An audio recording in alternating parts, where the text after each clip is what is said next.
Hello, and welcome to our next presentation. On behalf of the MIT CDO Virtual Symposium, we would like to thank all of our sponsors who have continued to support the symposium during this very challenging year. Before we thank our partners, we'd like to ask that sometime during the symposium's breaks that you visit our partners' virtual booths.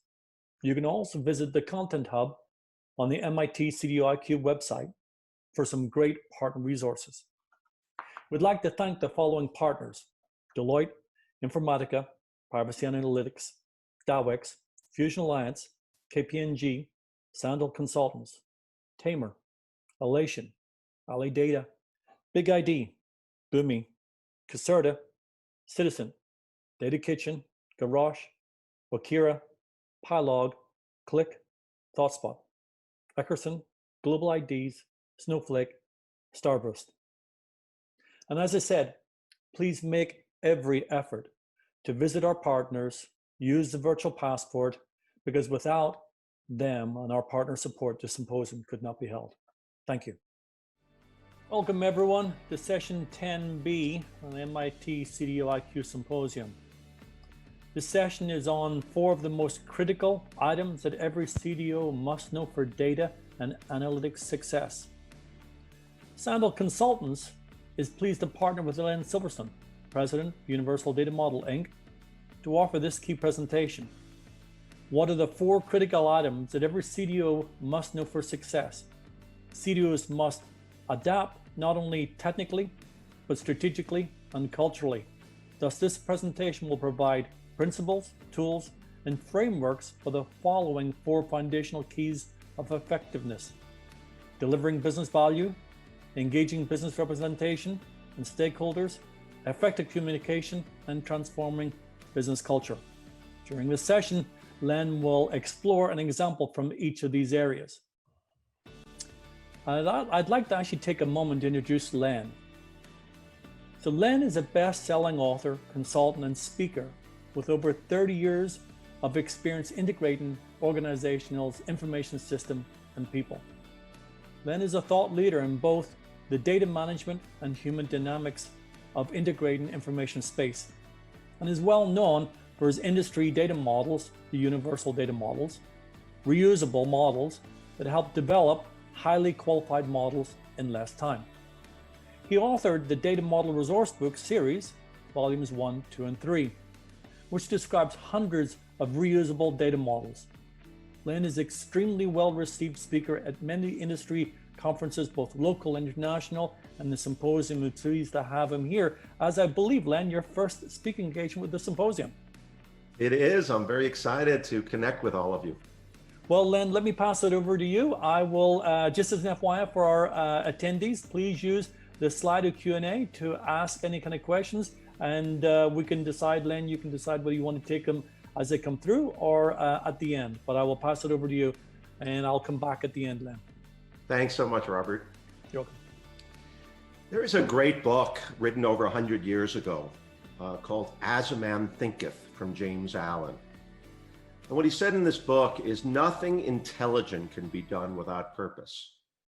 So I'd like to start this presentation by sharing my purpose, which is I'd like to provide practical tools and experiences, but even more, I'd like to just be of the greatest possible service that I could be to you in this by sharing practical tools of one of the most important aspects of being a CDO or leading a data organization, which is the human aspect of that. And I'm so happy to be partnered with Sandhill Consultants.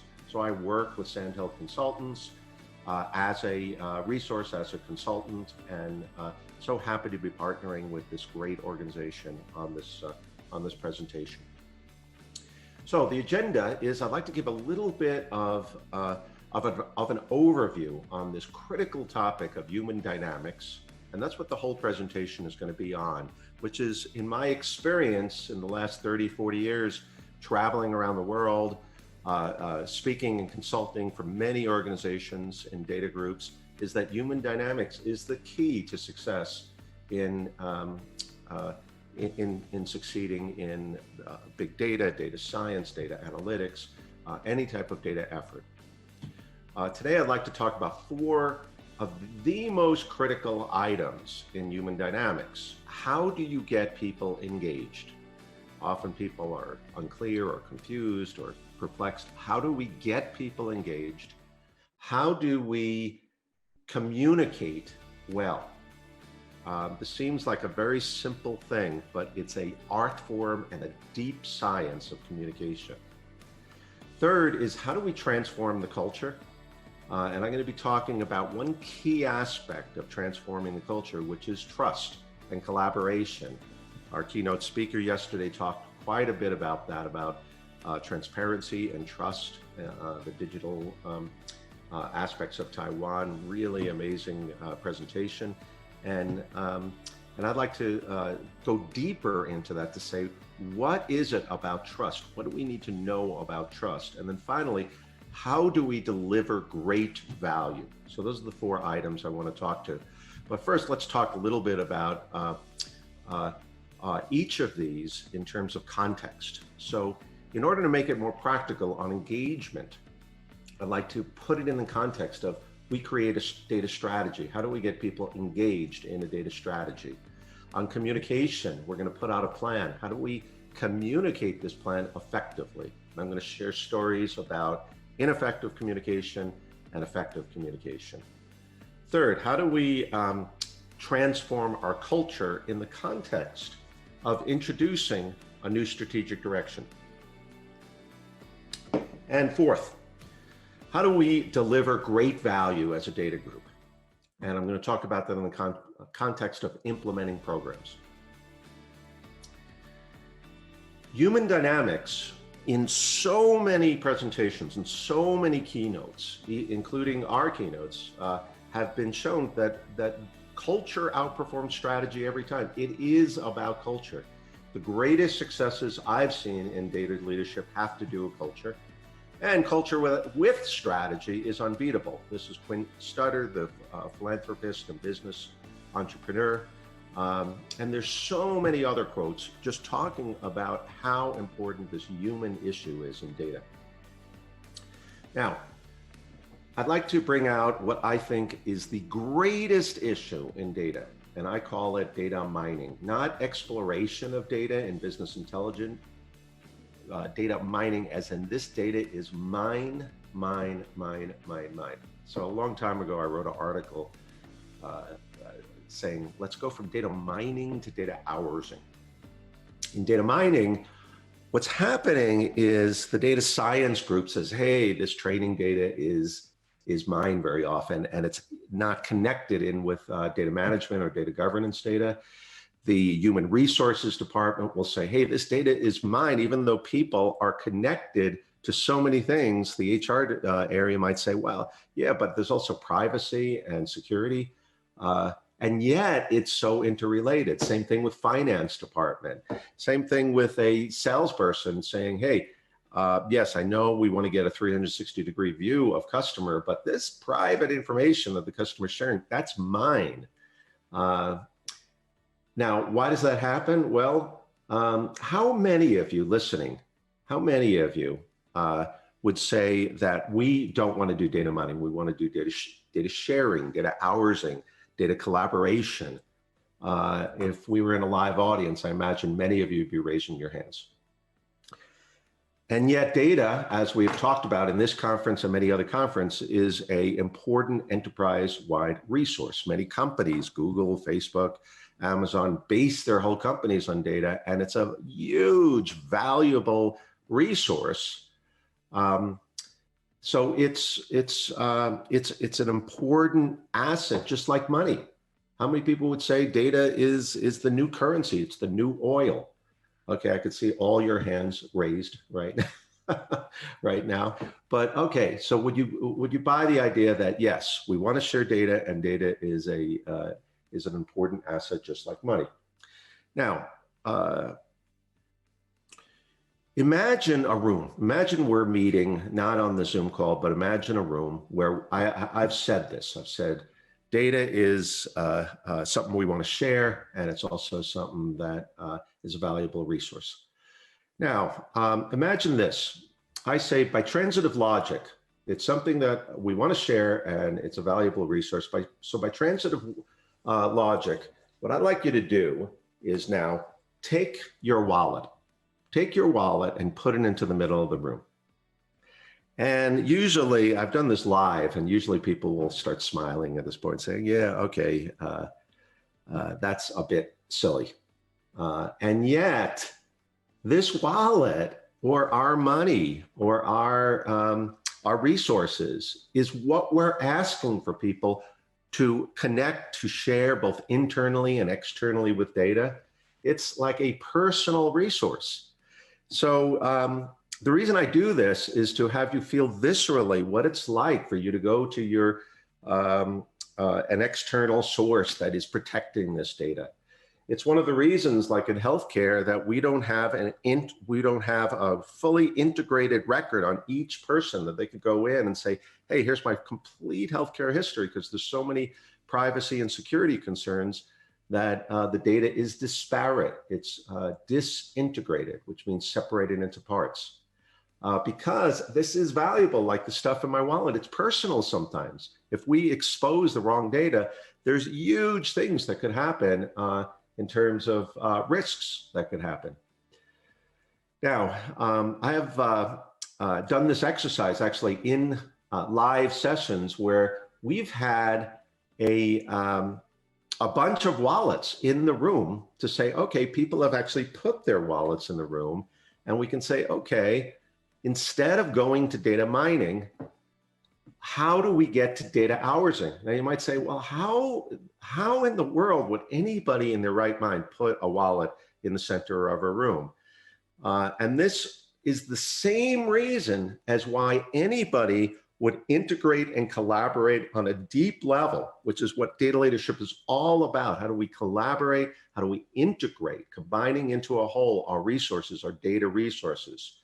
One of the greatest issues today is all these data silos.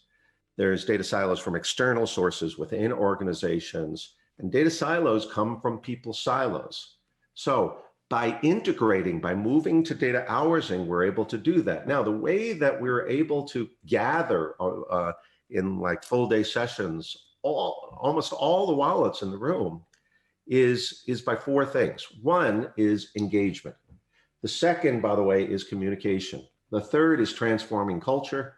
And the fourth is by showing the value actually of doing this. In this case, the value is we're doing a simulation and people felt that there was value. There's also engagement. Let's give people what they want. So that's my purpose today, is to give you something that's valuable to you, to engage you. Now, the question is wow, well, what is it that you want? What is it that you want in this presentation? How do we engage? So let's talk about in the context of a data strategy, where we're talking about, hey, what's our strategy? What's our vision for the data program? Are we talking about AI and machine learning and analytics and data storytelling? What is our vision, and what's our context, and what's our plan?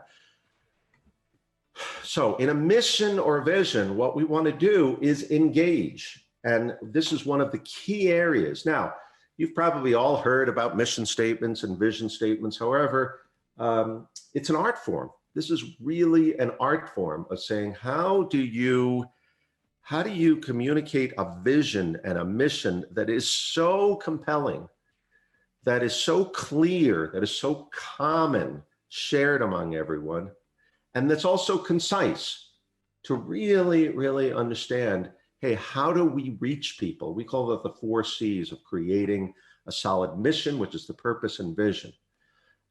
So I'd like to share a few stories about organizations that did this. So for instance, there was a manufacturer, and we said, okay, there's a whole data program. We're going to do data analytics. We're going to do data storytelling. We're going to do business intelligence. We're going to see this is a multi-billion-dollar manufacturer. And they said, okay, so it's all about the data.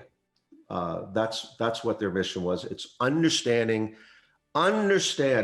data, concise, understanding what the real value of data is, understanding and seeing data. And they're communicating this, and we realized we weren't getting full buy-in around the whole organization. Because yes, to us, we could understand, wow, accurate information means so many things. But when we started reaching out in the organization, we realized, you know what, we really need to tie this mission to something that really, really deeply resonates. So it is about the data, but the data is a means to an end. It's really about getting the right data and the right time, really for the right decisions. Now, this was something that appealed to this manufacturing organization. Second case in point, an insurance company. Now, what we did here was, again, a multi-billion-dollar insurance company. And my client did something very, very important and very impressive. What he did is he brought in the vice president of marketing to say, how do we really engage people in our data mission, in our data leadership? How do we really engage people? So we brought in Jack, who was the vice president of marketing, again, a multi-billion-dollar company. And we said, okay, Jack, we learned from this other client, it's about decision-making, it's about integration, it's about combining data together to get a 360-degree view of all our customers, to cross-sell, to do things like that. Jack was not resonating with this. He was saying, I really don't understand what you guys do. Just tell it to me as if I'm a kid. And we spent 3 hours talking to Jack. And finally he said, okay, you guys don't even know what you're providing. I get it now. What you're doing is you're stopping us from going to jail. From going to jail. That's what you're doing. You're stopping us. This is an insurance company. The whole mindset of the company is about security. It's like if we get the wrong data in the wrong place, we end up on the Wall Street Journal, not the way we want to. It's about security. So what we started doing is saying, okay, so it's about rock solid information for rock solid results. Now, this may sound canned, it may sound, oh yeah, it's a mission statement, but at a deeper level, all the activities in the strategy, all the things we started doing, saying, hey, look, we're providing security. We're linking it to some real core purpose.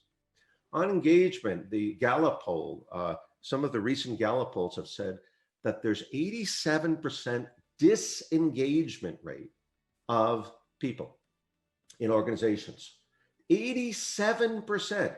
So only 13% are somewhat engaged in their jobs. There's a lot of people not engaged because people want to connect to a great mission, to a great vision.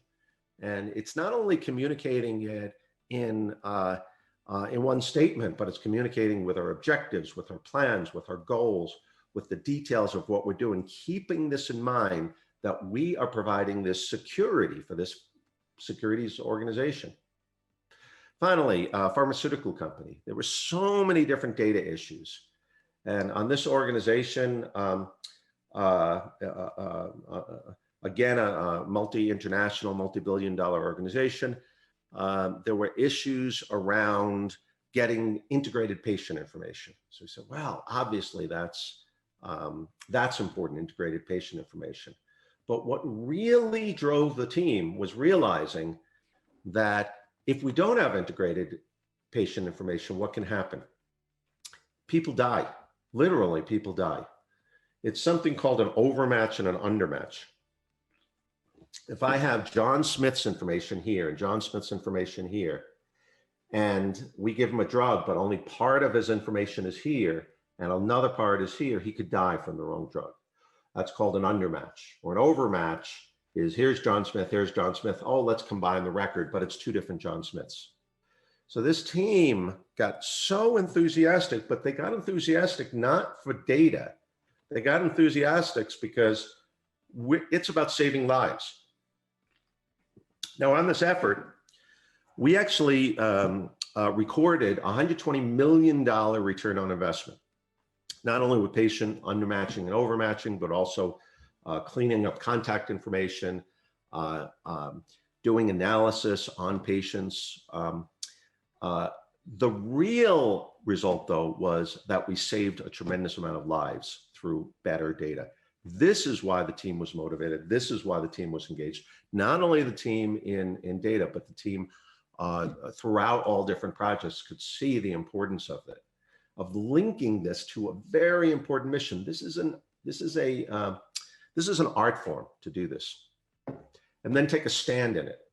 At this pharmaceutical company, actually the name of the company was Express Scripts. It's a big company. If anybody actually wants a write-up of this project, I'm glad to send it. It's written up on the internet. They took a stand in this to say, wow, this is important. This is a matter of life and death. This really, really matters. So what I find when I go around to different clients is sometimes people will say, okay, here's our mission, here's our vision. When I ask the whole group, a lot of times there's some lack of clarity, lack of a very, very core compelling message. So what I'm going to ask you to do is make sure that you have a message, 7 words or less, that really conveys something real important. Another example was the Colorado Community College system, where it was all about educating students. So it was about using data, but it was all about student education. And people linked that to whatever they were doing. So this created a tremendous amount of engagement.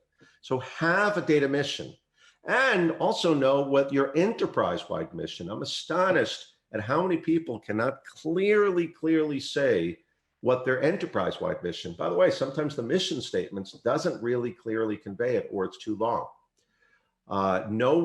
Link your data mission to your organization mission. So that financial company, what was very important is to know that their organization mission was about providing security, and then let's link the data mission to that. How many people would say this is a good representation of saying, hey, a data mission, let's link it to an organization mission? Would you say that that's a good way to show this? I would say it's not. I would say this is really the picture. We want to take the organization mission and be passionate about whatever that organization mission is, and then link our data mission to the organization mission.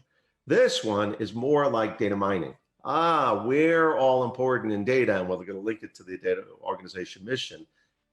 This is really like data hoursing, to say, okay, we are a piece of the puzzle. And sometimes we lose sight of that. All areas lose sight of that. It's just natural human behavior to say, hey, what I'm working on is the big picture versus, no, let's link it in. And then on our stakeholders, let's identify key stakeholders and know what they want. One of the most important questions is, what do you want? There's a wonderful poem on the internet called "Towards the Night Before Implementation." Towards the night before implementation, and all through the house, not a system was working, not even the mouse. And it goes on and on about how the project is due the next day. And when it's due, they're in trouble, because the clients are going to come in the morning and they don't have a system. But in the middle of the night, a programmer comes in, a super programmer comes in. And the poem talks about, oh, he brought in Dixon and JSON and SQL and Vixen and all his super program tools. And he gets the whole system programmed. And at the end of the poem, it says, and the client exclaimed with a snarl and a jaunt, "This is exactly what I asked for, but not what I want." I love this poem because I've seen so many implementations of so many data programs, and we're not crystal clear on what do you want. Now, in many data governance and many data leadership programs, we talk about stakeholder analysis. And I've seen many presentations on it, but the core of stakeholder analysis is find out what people want with a stakeholder map. Now, in many clients, the cornerstone of our whole data effort, we call it a stakeholder map.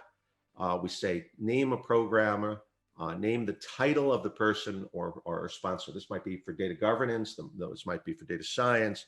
This might be for AI. This might be for data leadership, data management in general.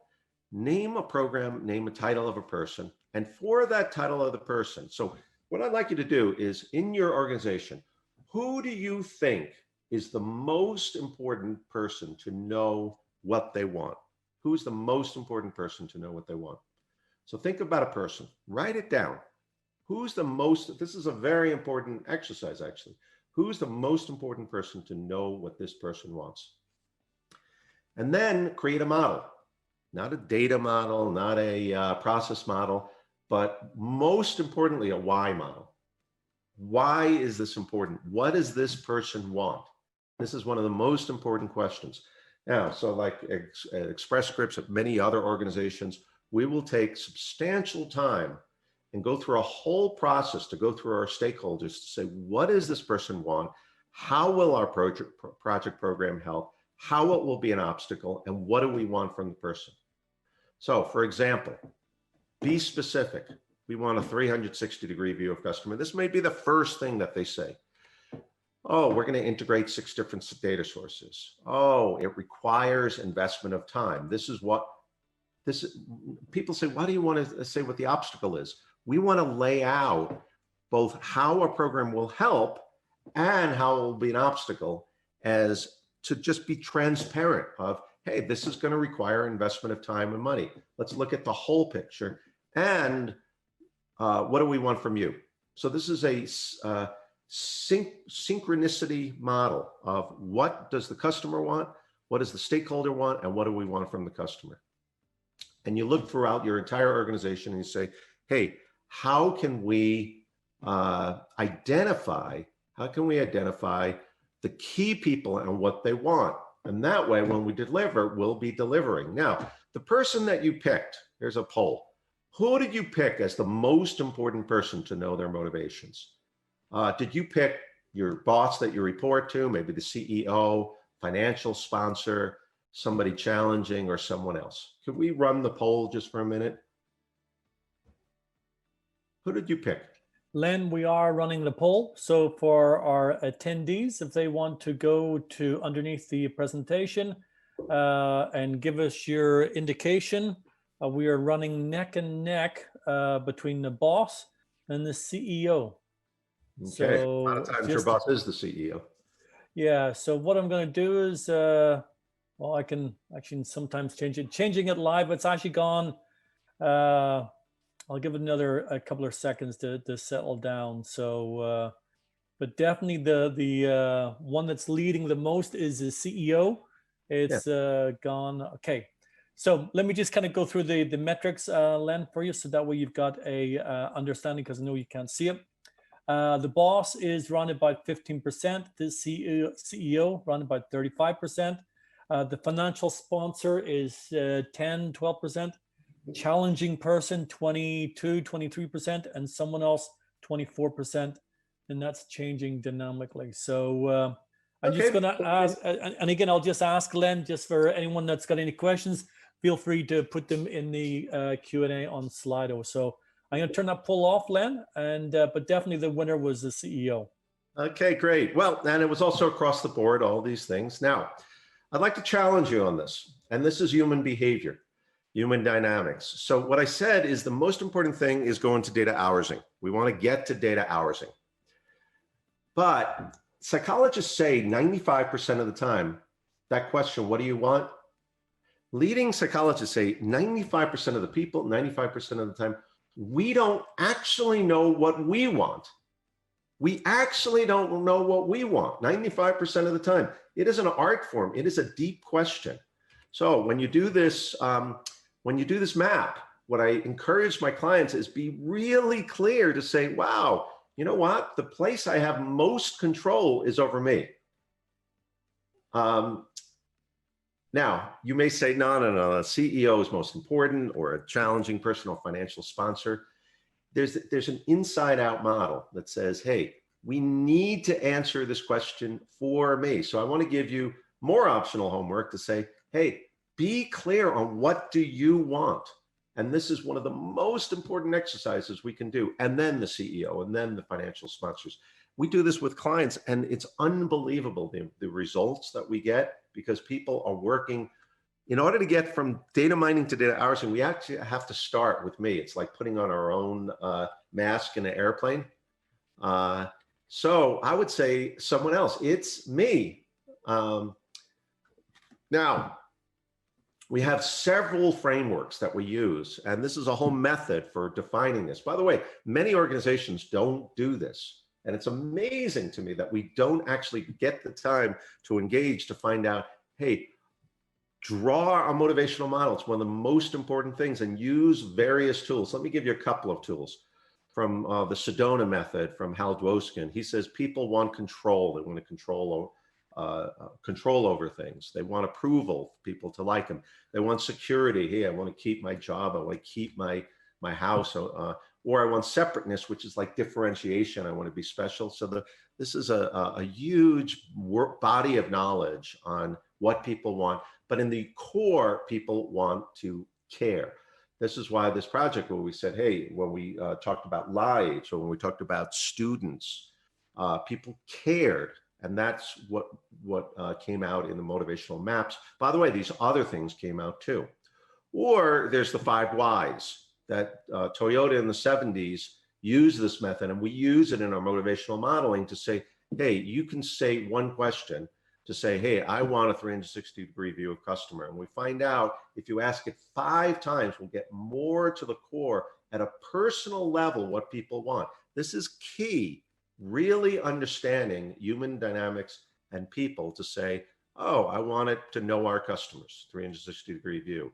Oh, why? Better customer relationships. Well, why do I want better customer relationships?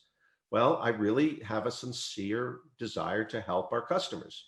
Well, why that? Well, come on, I just want to help our customers. Why that? Okay, I want to make a difference for our employees. This was actually at the Pharmaceutical Company. By helping our customers, we help ourselves. Well, okay, why do you want to make a difference for employees? It's teamwork. This is like family. This is connection.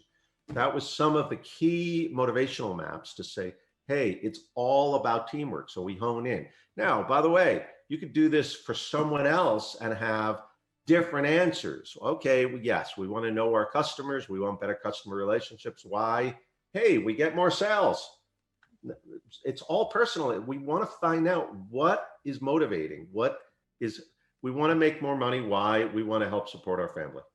So we do this for key stakeholders using many different tools to get at the core of it. This is key in terms of engagement. So the critical item number 1, mission, motivations, and data strategy. Instead of being in survival mode, we move to thriving. We're really, really core, saving lives, helping education. We're moving from disengaged to passionate. We're moving from unclear to clarity. We're moving from unproductive and productive, and we're moving from distracted to focused. So I want to really encourage all of you to say, hey, take the time to do this. Now, this is a whole skill and art of crafting missions and motivations. So I hope I've given you some. If you want additional information, please connect out with me, because there's a whole framework for doing this, and there's a whole bunch you can look up on the internet and in different areas. But more than anything, make sure you do this. Make sure that you spend time really modeling out what people want. Okay, second is communication. This is like the Tower of Babel, where people built this huge building and it fell apart because people were talking all different languages. That's what we do. In our CDO, in our leadership, we communicate plans. So for instance, there was a large financial company on the East Coast that I worked with, and there was this huge plan for all different aspects of data, and they brought in the top data experts. I was a consultant there, and many other experts, and they spent hundreds of millions of dollars actually on this. And after a couple of years, the whole effort failed. And what they were doing now, a lot of people said, well, they didn't have the right technology. They had state-of-the-art technology. Well, they didn't have top management commitment. They actually did have top management commitment. What they didn't have was when they were communicating, and this links back to the first section, there were intentions, like for instance, there was a very competitive atmosphere among vice presidents. There was communications in the plan. There were things not communicated. There was lack of clarity in some cases that really made the project go awry. Another project at the Colorado Community College System was extremely successful. And one of the things is communication is really related to this first critical item of one is intention, to say, how do I communicate this intention of helping students? And they laid out a plan, and they got all the executives together on the first day, and they laid out issues and priorities. And we said, we're not moving.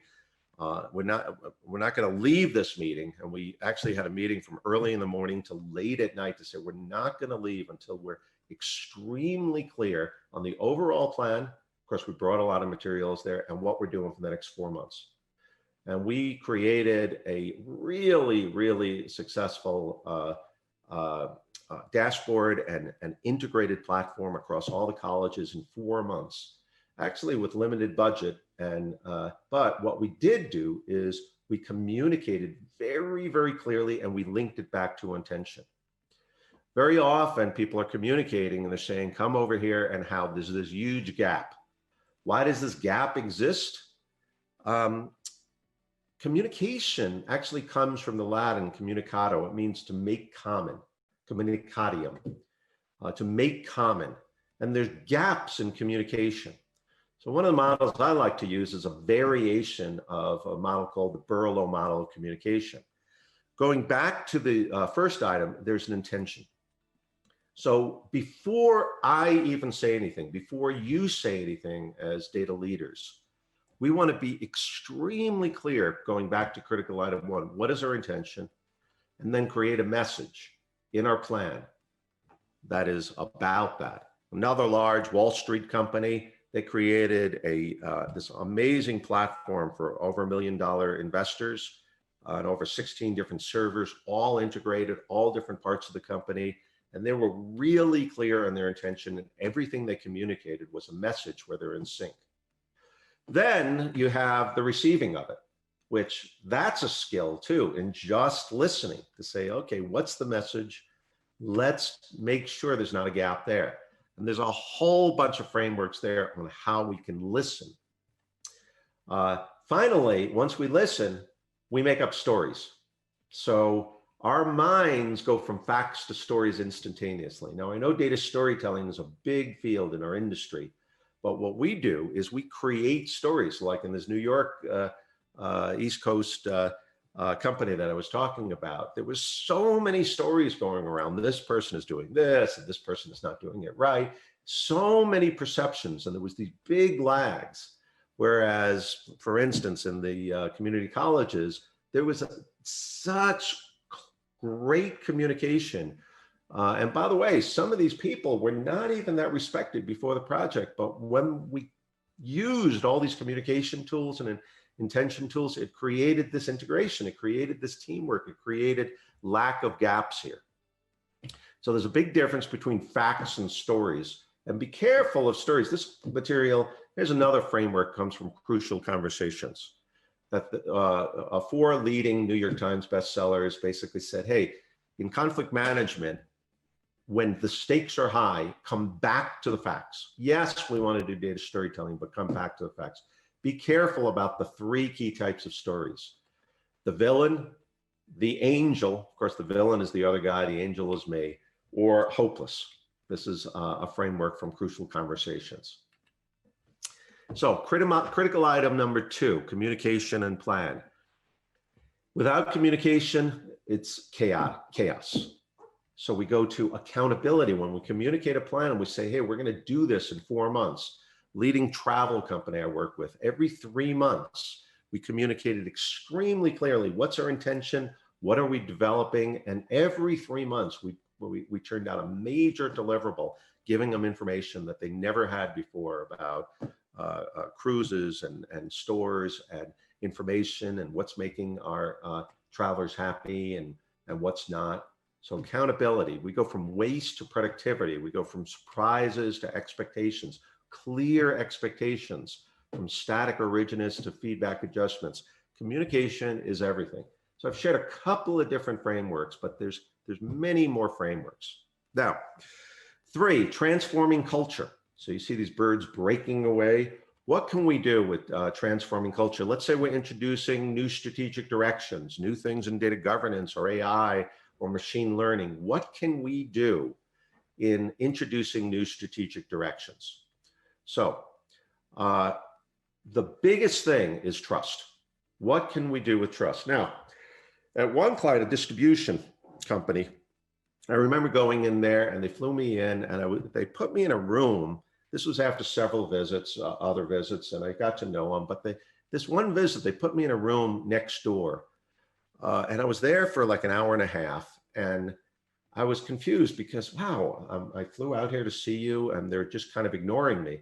And I went out of the room next door and I saw them all huddled together, the whole data group. And I said, wow, I just thought I'd check in with you. They said, oh, Len, we're so sorry, but the whole company's down. The whole company, all the distribution plants are down. I'm like, wow, what happened? And one of the guys on the team, Dan, he said, well, you know, I thought I was working on the development database. So he took the whole company down, thousands of people, and all the orders were coming out of New Jersey, and all the other distribution plants had nothing.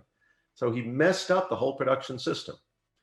Now, in this company, if that happened and you took the whole company down in the database and there was a glitch and he got into production, my question is, what did he do?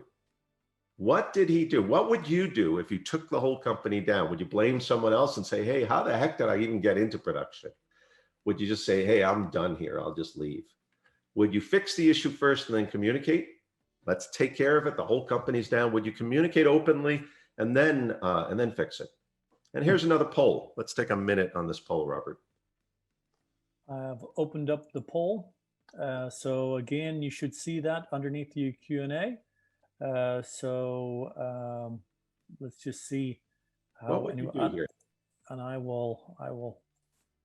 The reason I'm doing this is to involve you, to make this interactive, to say, what actually would you do here? Yeah. So by far and away, Len, the one that's leading the most is communicate openly, email everyone, then fix. That is the number one by far. You're almost getting 86 people. 7 people said blame someone else. 6 people said fix the issue, then communicate. And surprisingly, no one said that they would resign. So, right. Yeah. Now, this is hypothetical. When it really happens, that's actually a consideration. So good, you say communicate open. That's exactly what they did do. Now, we're saying, yes, this makes sense. When it really happens, it's pretty hard. What they did is they sent out an email, they crafted it, and they sent it out to thousands of people. And they said, we made a mistake. We really blew it. We're going to be on this. And they did D. And you know what management did? Management came down on them and said, okay, you guys are all fired. No, I'm only kidding. Management actually gave them an accommodation. They said, you know, you guys are awesome, and we respect this. We respect this communication, this open, transparent communication. And now the reason I bring up the story was because this was the environment that they had. And when they did a new strategic direction of microservices and they implemented it, and they implemented a universal language. A lot of my work is on universal language, taxonomies, universal glossaries. And they were able to implement this universal language that everybody bought in on. And it created modular code, and everybody was using the same language, same understanding. This is because they had trust. Same thing in the financial institution on Wall Street, that when my client used standard terminology from these universal glossary concepts, everybody brought in. And I said, Dan, why did everybody buy into this? Well, they trust us and we trust them to do what they're going to do in security and privacy, and what they're going to do in machine learning, and what they're going to do in data science. So it's this environment of trust, which has to do with transparency. So a couple of models of trust from the speed of trust. It's about character, and it's also about competence. So character is broken down to integrity. Do I say what I do what I say? What's my intention? Am I really about data housing or just about data mining? And from Patrick Lencioni's work, this idea of openness. And competence is about capabilities, but also results, both of these. We use these frameworks to say, hey, rate yourself rate other people, then have other people rate you. A very, very open, transparent exercise you can do. Another exercise, we break down trust in terms of, hey, these are the three components: vulnerability, openness, caring about others, and delivering. How would you rate your peers? How would you rate yourself? Very difficult exercises, but very important, and it creates an environment of trust. We also have exercises to say, hey, in our workshops, and you could do this on your own, a takeaway exercise. What's a mistake you've made? Partner up with somebody in your organization under complete confidentiality. What's something that leaves yourself vulnerable? Anyone that's never had a mistake has never tried anything new. Now, you say, what does this have to do with data? Everything. The more we are transparent, the more people are open, the less we have data silos. The more we have interconnected, really valuable data, that will save lives, that will do things. So if we're creating a new strategic direction, we're closed, not a trusting environment. We trust an environment is an open environment. There's no resistance, it's flow. It's not about separation or integration, it's about collaboration. There are times, by the way, where of course you want to have security and privacy. Now, fourth, in delivering value. In the context of creating a new program, AI, machine learning, data governance, agile, data lakes, any new things, what can we do? Well, Patrick Lencioni has a framework. So what we do is we take all these different frameworks and apply it to data, to the unique challenges of data, and say, okay, his framework says, hey, it's all based upon trust, openness, vulnerability. Then there's conflict that can arise, healthy conflict, when we can communicate. And we've talked about trust. We've also talked a little bit about commitment in terms of goals. We haven't talked about two of his other pieces, conflict and accountability, that also lead to trust. So I want to talk about those. There are many different frameworks in conflict management, and these are also tools that we have, and you should have too, all these different frameworks. Another poll, what I'd like to ask is, what is the most important thing when conflict arises, as it's naturally bound to arise? What's the most important thing to do? So Len, give me hold on a minute. I got to launch the right one. Okay, so what's the most important thing to do? We had some people that couldn't see the poll there. So let me just see. What's the most important thing to do first? To communicate reasons for your position? Is it to step to the side of the other person? Is it to focus on win-win, or is it to do nothing? So let me just kind of make sure that people understand. So normally where you enter a Q&A, that now gets automatically replaced by a poll. So you've got the poll should come up, you select the option, and then you hit send, and then that will do it live real time. So there are people that are seeing it. Now, if your browser is not seeing it, it may be a browser issue, but we are seeing people responding back to it. So Len, just an FYI, we've got close to 70% that are focused on a win-win. 18% communicate reason for your positioning. Step to the side of the other person, 19, although that is gaining more position, and 4% did nothing. But the biggest one there, and I'll give it just another minute, is just on the focus on the win-win. That definitely seems to be the landslide. So any kind of comments before I close it off, Len, on that? Yeah, so this is a bit of a trick question. Bill Urey, who wrote Getting to Yes, Getting Past No, has a whole framework where he says stepping to the side of the other person is actually step number 2. Step number 3 is focus on win-win. And by the way, we have a similar framework that says these are very important things. Step to the other side of the person, focus on a win-win. But actually, when you're in a conflict, and many conflict management frameworks will say this, actually, one of the best first things you could do is actually nothing. It's a surprising answer, and most people don't get this, but when we're in a conflict, we're emotionally upset. We're emotionally in the conflict. So we're in the conflict and we get upset. We're like this. So Crucial Conversations talks about this too. When we're in a conflict, the best thing to do very often is actually nothing. Just stop. Just So stop. I'll just tell you that there was only 3% of the people said do Right. nothing. So there you go. And this is back to data housing, back to data mining, focus on ourselves. There's an acronym called STOP that says, hey, create some space, then focus on what's our true purpose, getting back to critical item 1. Then we're open to opportunities that we could put into action. Now, very often when we do things, especially in conflict, we do step 4 first, the P. We put things into action, as opposed to create space first. This is one of the biggest takeaways you can take away. And by the way, when I do classes on this and we ask this, we are thinking outside. Again, it's back to the airplane analogy. Oh, the first thing in conflict is, hey, what's the other person thinking? What's the win-win? When actually what we really need to do is put on our own mask and really stop, think about what are we really about, look at opportunities, and then start looking at these other steps. There's many conflict management frameworks that support this idea.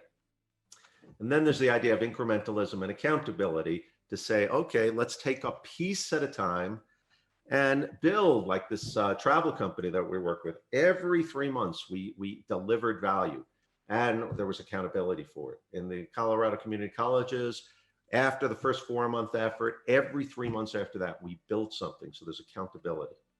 So in delivering value, if we're not doing these things, there's lags. It goes too timely if we're really delivering value. If we're implementing programs and we don't have these conflict management steps in place, we're unchecked. If we do, it's quality assured. Instead of waste, we're going to productive. So in summary, I've tried to take a number of principles that we actually have 1- and 2-day courses on and give you as much as I possibly could within the hour. So I hope this is valuable to you. But in summary, it's really important to engage, really ask the question, what do people want? What do we want from them? And get clear on it. And there's many, many tools you could use to do this.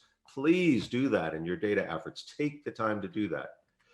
Take the time to understand communication frameworks. I just gave you a couple of them today about making sure whatever you communicate, first think about intent, then the message, make sure it's received, and be careful about going off on stories. Third, on transforming culture, it's all about trust. It's all about openness, and then really deeply caring, which we all do as human beings. And then also based upon competence, upon delivery. And finally, fourth, delivering value using all of the other critical elements, plus being able to handle conflict, being able to have accountability, doing things incrementally. So it's all about culture over technology. One other quote that I like is, technology is nothing. Okay, this couldn't have been from a technologist, right? But technology is nothing. What's important is that you have faith in people, that they're basically good and smart, and if you give them tools, they'll do wonderful things with them. So technology is not what it's about. It's about faith, it's about trust, it's about openness. By the way, this is from Steve Jobs. So my call to action, I look at all these data programs and they say, yeah, we're going to invest in OCM, organizational change management. And I look at their budgets and maybe they have 2% of their budget in OCM. This is not enough to really be successful. This takes time and resources. Many of my clients, we form an OCM group as part of their data group to say, hey, this communication is key, this conflict management. We haven't even talked about many of the other aspects of OCM, but investing in culture and human behavior is the key to success. Invest in it. And Robert, with that, I'm gonna just send it back to you. So thank you for your time and attention to this. Great. I think I've got one more slide that, thank you, Len. So take a stand was one of the issues that one of the points I took away from your presentation. For all our attendees, there's no doubt that Len provided a lot of valuable information that was presented during the symposium.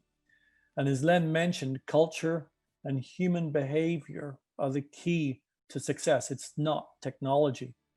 And in order to obtain that success, organizations need to invest in organizational change management.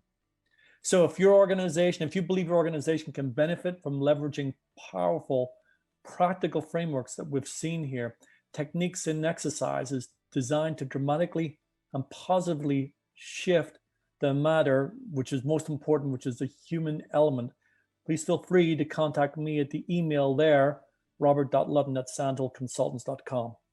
And with that, Len, let me go ahead and open up into questions. We've had some questions. We've got 5 minutes remaining. So maybe if I can ask you to check the chat box. One of the first questions that come up, what KPIs can be used to measure data and analytics success?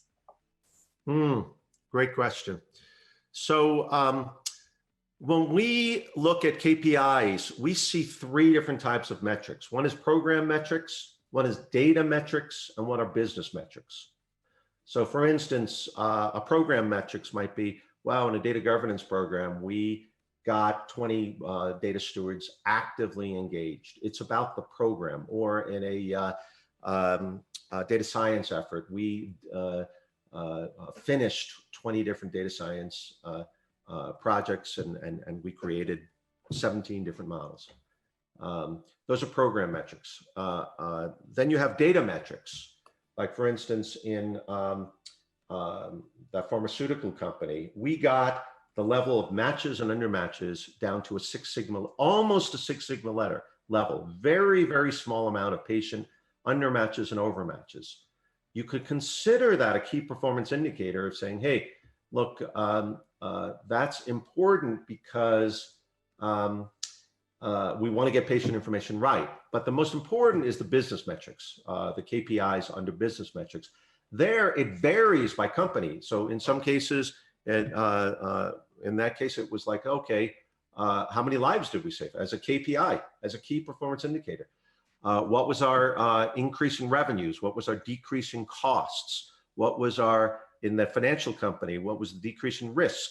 So the business KPI metrics are most important to distinguish. So those are a few examples of KPIs.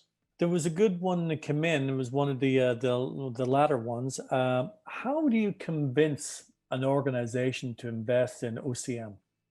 That is a great question. I am amazed at the lack of investment in many organizations. You know, what I find is the greatest motivator is pain. I know I've looked at these efforts and it's so painful when you see an effort spend hundreds of millions of dollars and not be successful, and you know it's because of OCM. I would point them to different case studies. I would point them to the pain, and I would point them to the, and by the way, the other thing is going back to the engagement point, find out what people really want. Find out what those stakeholders really, really want. Now, it's like a chicken and an egg, because in order to really find out, you have to invest in OCM sometimes. But sometimes you just know, and I would point them to the pain points. I would point them to the history. I would point them to, we have so many quotes, so many keynotes talk about this. Great question. But I think the biggest one is find out what people really want and show them, well, if you really want this, you need OCM. So Len, we've got one last question in the last minute. There are several more that I've made note of, but one last question which I'll ask you. In regards to trust, is trust in the data or trust in the data team, which of the two is more important? What a great question. You know, it depends. I'll give the consultant's answer. Because if I'm looking at trust in data, and the data yields something that could mean a person's life, the data is off and it goes viral on the internet, and especially in our COVID times, trust in data is a very important thing. And yet, underlying it, I would actually say in most cases, trust in the individual is more important. This data comes from individuals. Data silos, data issues, and data silos come from people silos. So I would say at the core foundational level, it's really about trust in people. Once we trust people, that will affect the data. So Len, first of all, thank you on behalf of the MIT Symposium coming to speak. I actually think we've actually got you back tomorrow, which was a late edition. You're actually covering for a session. I think it's 16B, if I'm correct in my understanding. So for our audience that loved what Len talked about, Len will be talking about the 4 C's of effective communication. Yeah, we're going to talk about not only human behavior and culture, but also how it relates to business glossary, data catalogs, and using these skills in communication on catalogs. So Len, thank you very much indeed. It's been a pleasure sharing this session with you, and we look forward to our continuing partnership. And thank you very much indeed for making time for the symposium. We appreciate it. Oh, thank you. And thank you to all of you that have listened to this, and thank you to the MIT Symposium. Thank you. Thank you.